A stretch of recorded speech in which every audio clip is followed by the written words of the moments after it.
Most people spend most of their lives working for money, but they never once stop and ask, what does money actually do for me?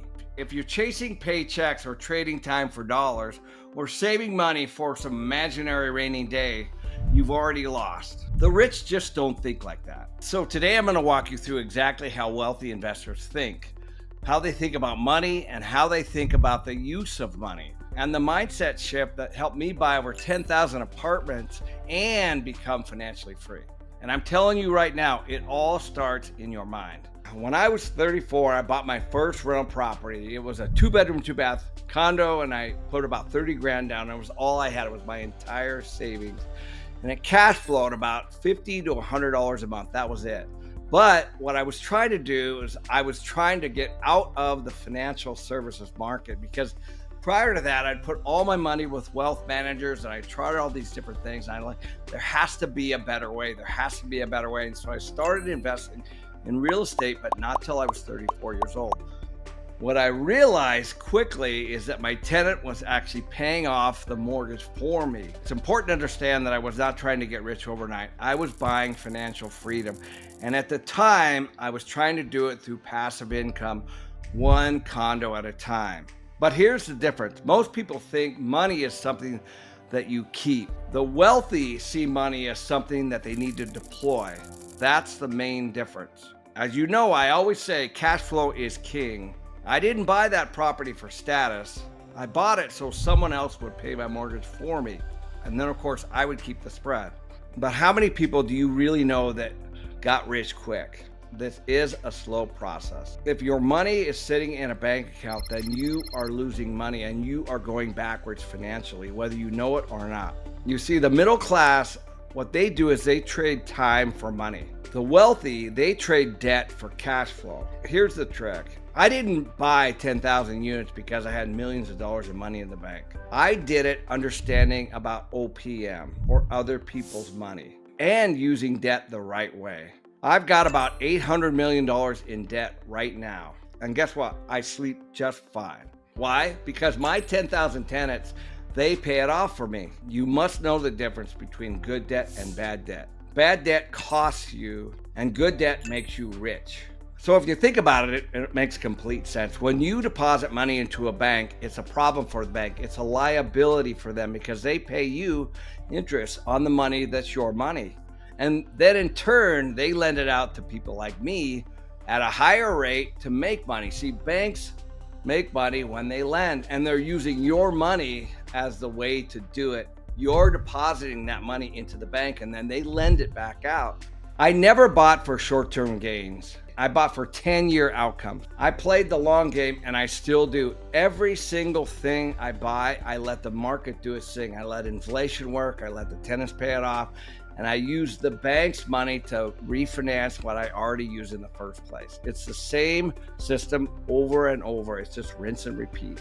In fact, we just refinanced a property that we built for about $33 million years ago. It's worth over $60 million today, but that didn't happen overnight. We were playing the long game and we waited for the property to appreciate over time with the tenants paying off the original debt. And then of course we refinanced it, and the property was the collateral for the bank. The poor, they think about Friday. The middle class, they think about next month. That's why they like to do quick deals, stock market, and things that go up fast. They like to trade. I'm the exact opposite. The wealthy, they think in 10-year blocks because they also know that there are many, many cycles in all markets, not just real estate. And you got to understand the cycles and let them work for you. When I buy real estate, I ask, will this cash flow now? Will it protect me from inflation later? And will it appreciate with the right strategy? And that's how you build real wealth. Here's a truth bomb. The government doesn't want you to pay more taxes. They want you to invest in things like real estate. The tax code is set up for people to invest and get tax benefits from that. The way that you should be thinking is that the tax code is actually written for investors. It's a roadmap that the government is giving you to tell you where they want the money to go. That's what the tax code should be to you.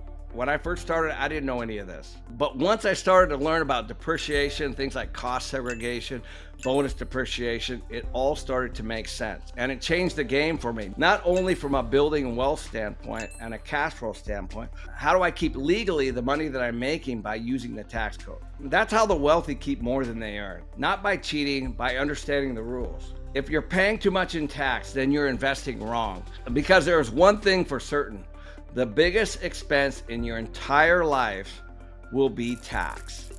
So if you can figure out legally how to defer or offset some of that by using the system for you, then automatically you're just keeping more of what you earn. And that is how you do it.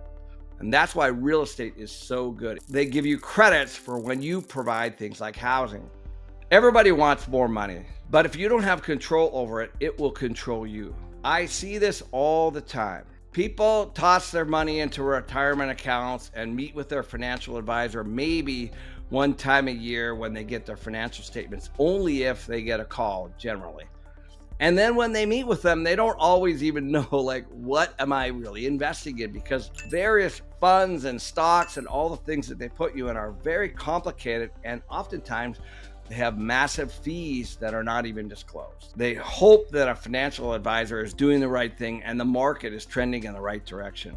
Hope is not a strategy. Real wealth means owning the asset and controlling the cash flow. And you can do this. It's not that hard. You need to know where your money is and where it's heading.